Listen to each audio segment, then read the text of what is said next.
Coming up on this edition of the Locked On Commanders podcast, the top newsmaker in the Dan Snyder ticket revenue and financial books scheme alleged joins us. AJ Perez, frontofficesports.com, with us on the Locked On Commanders podcast. Thanks for having me. Our Locked On Commanders, your daily podcast on the Washington Commanders, part of the Locked On Podcast Network. Your team every day.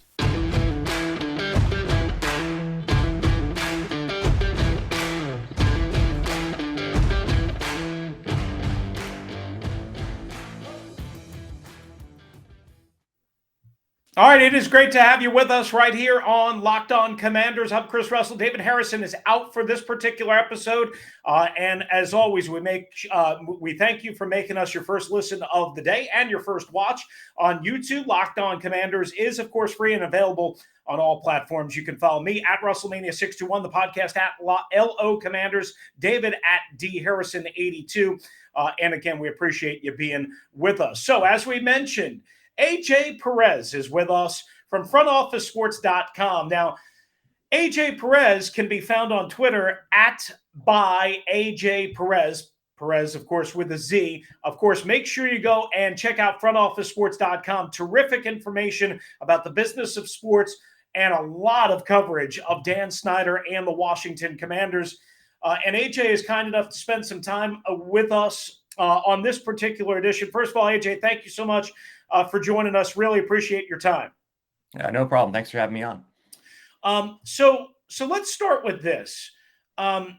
Before we get into your latest, you were at the NFL owners meetings last week. How did you go there with the specific interest in finding out more about what you have been reporting at Front Office Sports? Or did you go there because you know that's a chance to run into NFL bigwigs and it in general helps frontofficesports.com and what you do? I booked my flight and hotel well before I had any inkling of this, weeks out, and got the credential and stuff. I was just there, this was the first owners meetings in 3 years. So I want to get my face out there. Everything's been virtual during COVID. First annual meeting, I should say. The owners meetings, they were in person in New York a few months back as well. But it was just a chance to run into my sources, talk to them in person, make new sources. And then there's so much stadium stuff. My main goal was there's so much stadium stuff going on, not only the Commanders, but was the Bills announced last Monday. And then the Tennessee. There's a lot of things going on. About a week out, I heard rumblings about what ended up being Jason Friedman's testimony, and that was kind of that piqued my interest. I actually went around Congress, talked to some people then, and a few days before I flew out, and so I had a lot of this nailed down a week ago, but I was still doing more reporting because I knew there was more there. So when you go to a league event like this, basically, for those that are not kind of familiar, and just before we get to your latest, basically media gets to kind of conduct, certain press conferences and what have you, but then there's kind of, and I'm envisioning this in my head, like the social element where you could just run into somebody, an NFL owner, an NFL executive, what have you, at the coffee shop, at the restaurant, at maybe the bar, at maybe the pool, and maybe you just strike up a conversation, find out something. Is that essentially how it works for the person that hasn't been involved in a situation like that? Yeah. The owners kind of hide out. Only one reporter saw Tanya Snyder the entire time. Right. But so owners are more visible. Jerry Jones, I only saw Jerry like a couple times. But what I saw him, we talked about Snyder and his whatever his situation is with the team as far as his day-to-day operations. So, but yeah, there's a lot of sitting around and waiting on people. You try to set as much up as you can ahead of time. And you don't set it up with the team PR people. You set it up with the head of the business operations, whoever, or the LLC or corporation that these owners usually, which I didn't know that for a few of them until. So it's like, if you want to talk to a certain owner, you got to go through his business, not through the team, which is always really confusing. But yeah, I was able to get, I asked a few owners about Snyder. The whole thing is they don't know what was going on back then. They didn't know about this investigation. They didn't know about Mary Jo White's investigation. They hadn't been briefed yet. So, but I was there. I was not saying Snyder was not the top of my mind when my editors and I planned this trip, but it became more so once I got there. Your first report on frontofficesports.com last Thursday basically alleged, and correct me if I'm wrong on any of this, essentially a two financial book scheme, if you will, that Congress had information on. Presumably that would be illegal in the NFL's eyes for various reasons. But do you know if that's legal for privately owned business, privately owned companies like the Washington Commanders, or is that illegal? Certainly, it would be illegal for like the Green Bay Packers, a publicly owned company. But is it illegal for a privately owned team or company? That's a good question. I have not asked that, but I think the NFL handles this business internally. I don't think you're going to see if this connects to anybody, if the information turned over is verified and that there was some kind of potential fraud, alleged fraud going on. I don't see Goodell calling the cops on them. I don't see Goodell calling the IRS or DO. They're going to handle this internally because anything they don't want. The NFL never wants numbers out ever. And this is why, and this is nothing, they fought against this, this committee. They fought, look at St. Louis, look at that huge settlement they had to take just to not air some of the dirty laundry, and not dirty laundry, really, just any of the financials. That's not dirty. I mean, making money is not, and for a capitalistic society. But they don't want people to know the true nature of how profitable this league can be. And, and that's a big part of it. And I think they really protect the information as far as financials, and it's going to be across the board no matter what we're talking about. Sure, no doubt about it. AJ Perez, Front Office Sports, with us. The latest on his fine work coming up next. Another layer of alleged bad business practices by Dan Snyder and the Washington Commanders. But first, guys, betonline.net is your number one source for all your betting needs, sports info. Find out all the latest sports developments, including this week's Masters Championship odds, podcast, and reviews for all the different leagues this season. BetOnline is your continued source for all your sporting wagering information, including live betting, esports, and scores. Head to the website today. Use your mobile device to learn more about the trends and the action at BetOnline, where the game starts. So again, thanks for making the Locked On Commanders podcast your first listen each and every day. And watch, make sure you're following Locked On NFL, Locked On Experts, covering the biggest stories around the NFL every Monday through Friday in less than 30 minutes. It's free and available wherever you get your podcasts. All right, AJ, back with you. And again, make sure you follow at by AJ Perez, frontofficesports.com. So you had this huge story that broke up the Final Four at WrestleMania weekend on Saturday night. It kind of caught people by storm, and everybody started buzzing. For those that missed it, basically the latest from Front Office Sports and you is that not only is there essentially a cooking the books type scheme, maybe two different books, but the story alleges that Dan Snyder and Congress has information on withholding the ticket sharing revenue from other NFL teams. Can you explain the nuts and bolts for those that maybe don't understand how this process works? Yeah, the Athletic reported on Monday about they disputing what Jason Friedman handed, or what his information, a former ticket person who ended up, that was basically who the person that alleged the scheme to Congress, and there was pushback when the story came out Thursday, when the statements came when the statements came in Thursday from the committee and from the team and from the GOP side of the committee disputing some of this, his information. What was going on is they were holding back 40%. There's 40% goes to for every home game. 40% of the net ticket sales go to the league. The league goes into a pool. That pool money goes to the visiting team. The allegation is that and Friedman basically told Congress that they held back some of that 40%. We don't know, and under my reporting, we don't know how long that went on for or who authorized it. So here, I guess here's my question. clearly that would be against the rules for many different reasons. And your story kind of details not only for the NFL, but for the NFLPA. What is the next step now that Congress has this information? They have apparently proof, meaning beyond first-person testimony. You've mentioned Jason Friedman.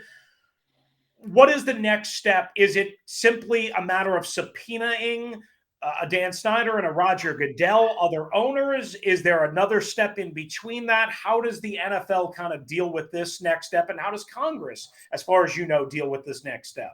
They aren't coming into me yet. And I actually gave the NFL a heads up. I figured that a story like this would come out. And that's just because I think I have a few more sources on this one. I think if whatever was turned over, whatever it was, I don't know what it was, but there was stuff turned over. If whatever was turned over can be traced back, can show that this happened, that's bad. I mean, you could get, fined by the NFL, maybe lose draft picks potentially, maybe. But if it links back to Snyder, way worse. Now, I don't think you and I were talking last night. I think to be an NFL owner, it's like being a U.S. Supreme Court justice. You don't get tossed out very often, and even now, there has to be an upswell. And talking to former league executives, they have to be led by the ownership. There has to be some owners stepping up. It won't be Goodell. Goodell, if Goodell was confident he had 24 plus owners voting in favor for removal, I would see you probably put him up for it. I don't think it's there yet. And I think it's going to need a lot more needs to come out. And I have asked whether Mary Jo White's investigation will shift to cover this. I have not heard back yet.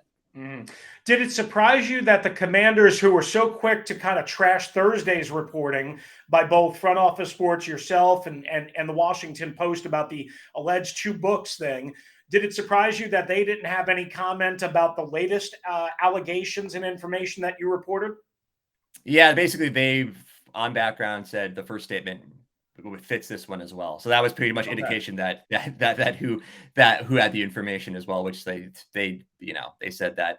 Yeah. So I gave him 2 hours as well. So I give my sources time, especially in complicated subjects, and time to respond. So that didn't happen. But I have chatted with people close to Snyder. I knew this was coming out. I knew they weren't happy with my report, but since Congress has the information, it's kind of out there. I know you got to run, so I appreciate your time, but I do have one last one for you. I mean, they can deny whatever they want to deny, but the president of the organization, Jason Wright, is on the record several times this year saying, "Oh, the reason why they reported such low attendance figures this year, meaning 2020, the 2021 season, right?" Is because they were actually reporting the real numbers for the first time in forever, or something similar to that, right? So he's basically confirming what we all suspected, was that they were reporting fake numbers. So I ask you this, AJ, just in closing.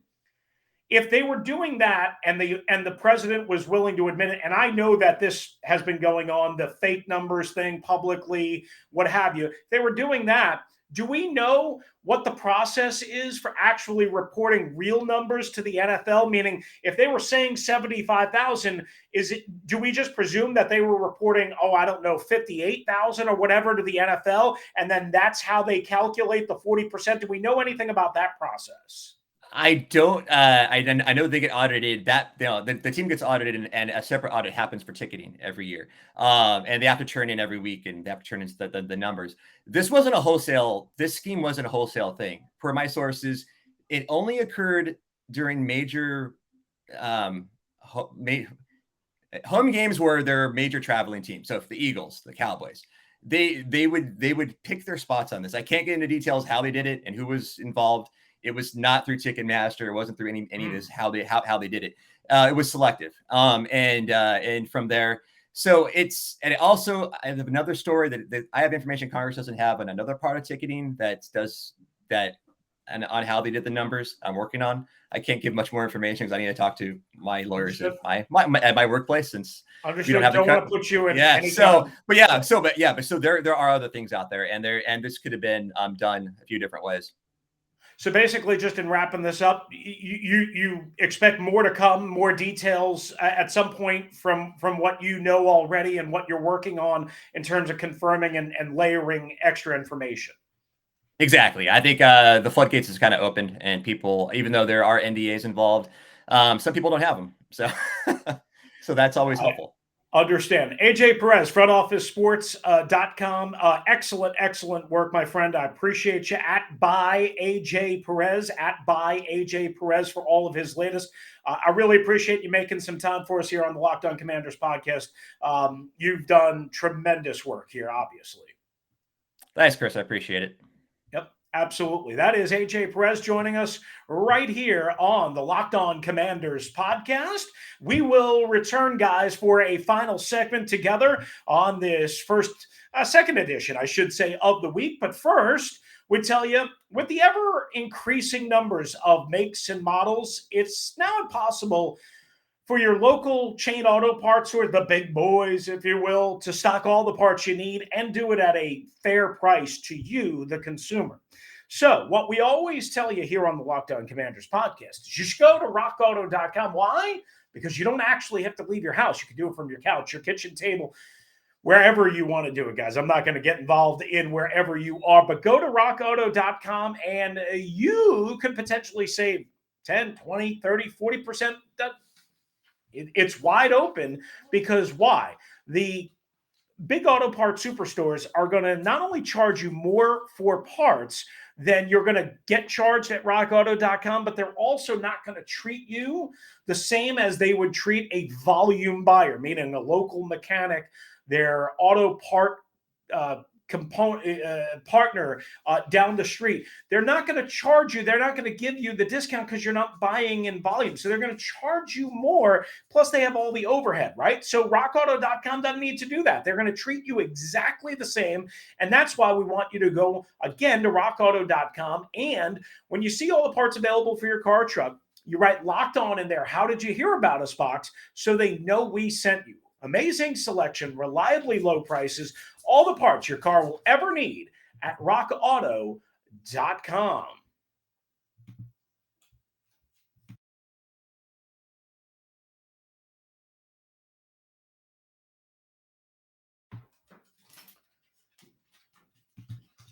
All right, guys, we're wrapping up the Locked On Commanders podcast. Once again, thanks to AJ Perez of frontofficesports.com. More to come on this story. Clearly, we are tracking it. We are tracing it.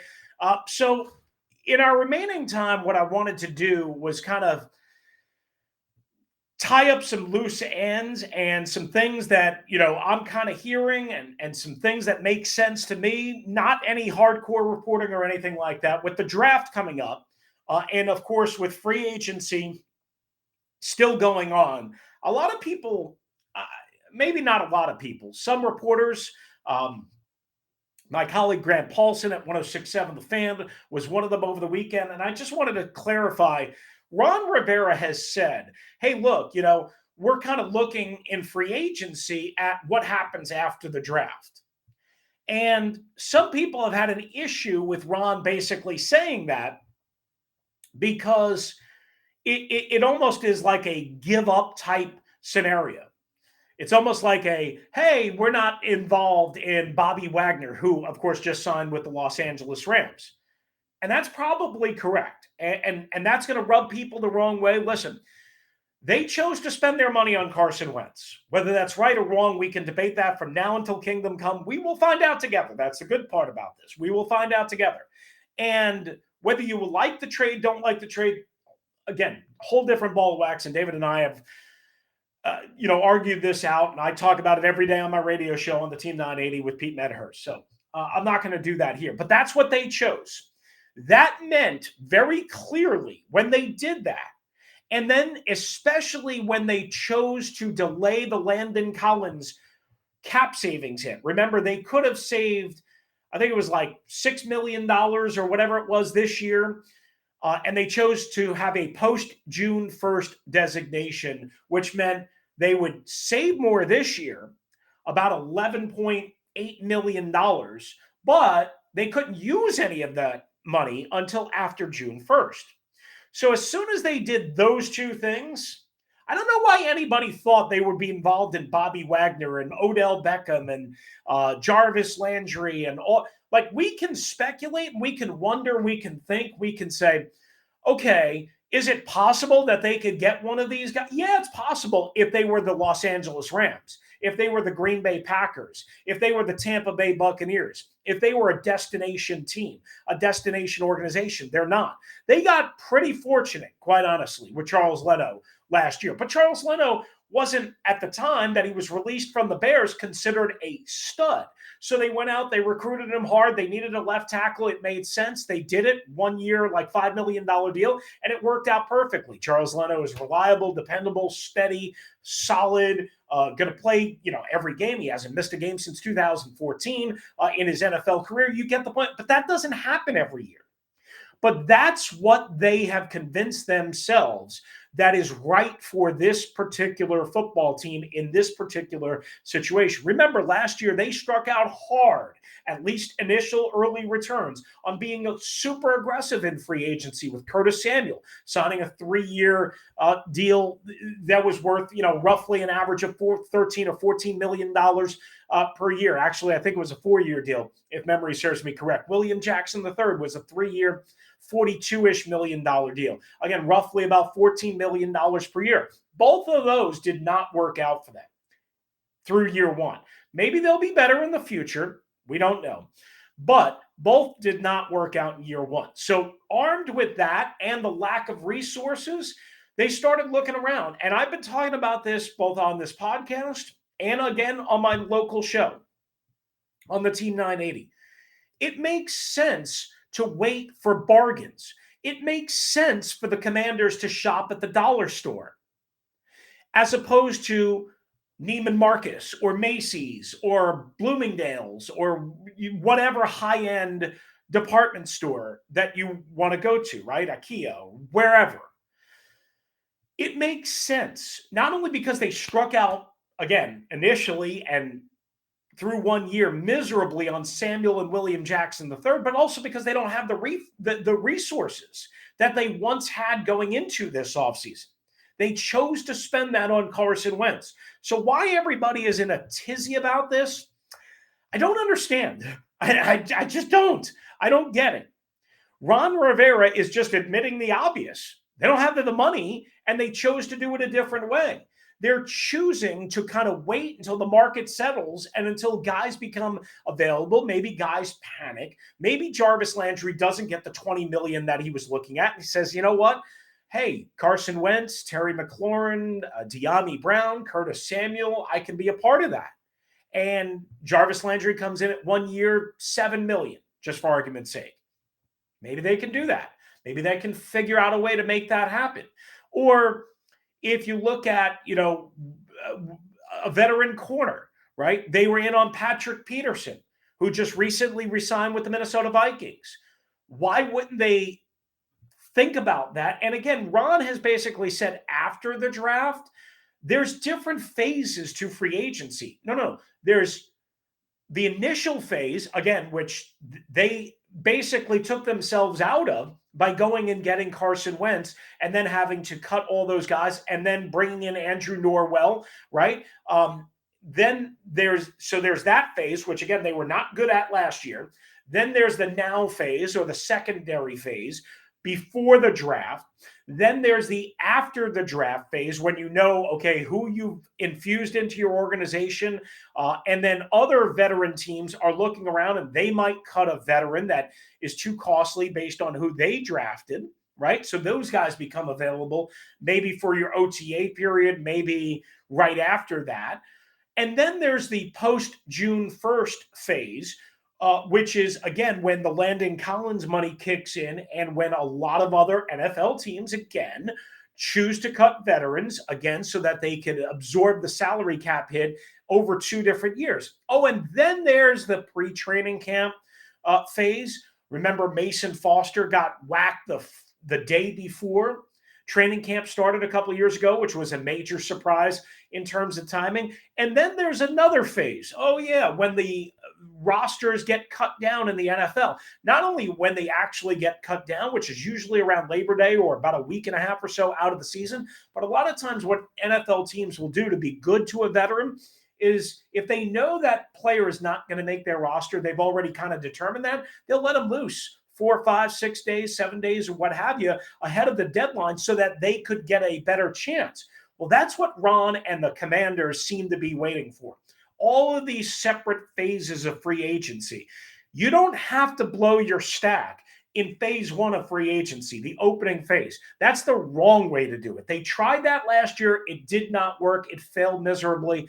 And anybody that tells you have to do it that way when premium money is being paid is wrong.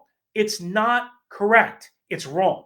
Common sense tells you if there's 4 or 5 other phases, you can get a pretty good bargain by shopping at the dollar store. All right, so I wanted to clear that up before we say goodbye right here on the Locked On Commanders podcast, because that's something that's been kind of bothering me as we go along. We want to thank you for, again, making the Locked On Commanders podcast your first listen and watch, if you're watching us on YouTube, of the day. Come on back for the next episode. We're scheduled to be joined by my girl, Izzy Mania. She hosts a podcast. She is a potential wrestling superstar and a diehard Commanders fan, and she attends several games a year. Despite living in Florida, she comes up to FedEx Field in Washington, D.C. with her family. Now, make your second listen and watch the Locked On NFL Draft podcast. Ryan Tracy, former NFL cornerback Eric Crocker. They bring the NFL draft to life each and every day with insight and analysis on college football prospects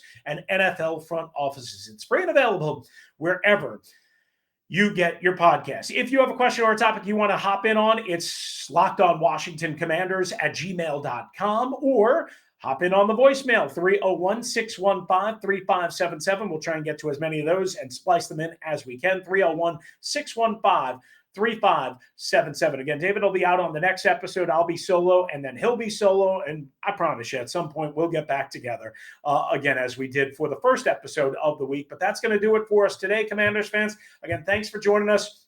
We're free and available on all platforms. Your team each and every day right here on the Locked On Podcast Network. For David Harrison, who's covering the Commanders for SI.com's Fan Nation, I'm Chris Russell, one half of the Russell and Medhurst Show on the Team 980 and the Audacy app. We'll be back right here on the Locked On Commanders podcast.